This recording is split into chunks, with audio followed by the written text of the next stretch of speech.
어렵네요. 그러니까 시아버지하고 처제가 결혼을 한 거잖아요. 근데 그걸 사실 몰랐고. 이게 실제 있었던 일인 게 맞죠? 예, 맞습니다. 실제로 있었던 사안입니다. 이 사안을 보면은 이제 시아버지께서 재혼한 지 20년이 된 겁니다. 근데 이 자녀들을 결혼시키면서 양가 집안이 경제력도 풍부하고 이러다 보니까 초호화 결혼식을 했어요.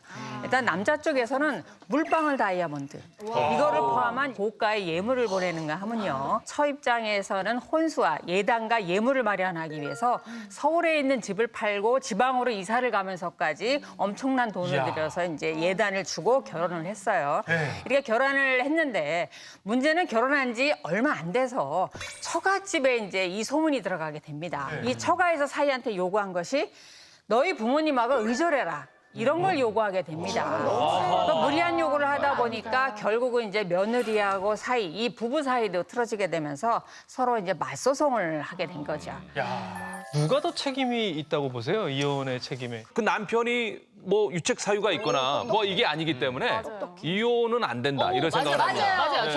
저도 한편 시아버지가 시어머님이 돌아가신 상황에서 재혼을 하신 거잖아요. 저랑 상관이 없는 거예요. 그렇지. 저한테 해를 끼치는 건 아니잖아요. 그래서 저 개인적으로는 괜찮을 것 같지만 그냥 법적으로 한번 생각을 해봤을 때 시아버지가 처제와는 친족 관계가 될 것 같아요.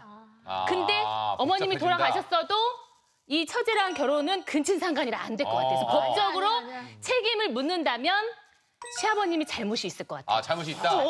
법원에서는 누구의 손을 들어줬습니까? 남편의 손을 들어줬습니다. 그렇죠. 일단은 아내와 남편이 서로 이혼을 하겠다고 맞소송을 했는데요.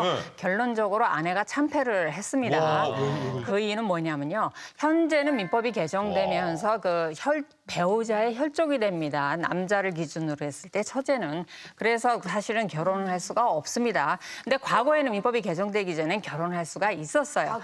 그리고 우리나라가 이제 전통적으로 관습적으로 보면 그 언니가 사망한 다음에 형부와 처제가 결혼을 하는 것이 풍수처럼 이렇게 왕왕 일어났던 일입니다. 그러니까 우리나라 정서에도 이렇게 거부감이 없고 또 이게 처제가 언니가 아프니까 이제 드나들면서 조카들을 돌보고 이런 부분이 정서적으로 사실 편안함을 주기도 하기 때문에 아무런 이제 문제가 없었다라고 보는 거죠. 그래서 아내와 처갓집에서 사이를 구박하고 모욕을 준 점을 이제 고려해서 연대에서 5천만 원 위자를 지급하라는 판결이 났는데요.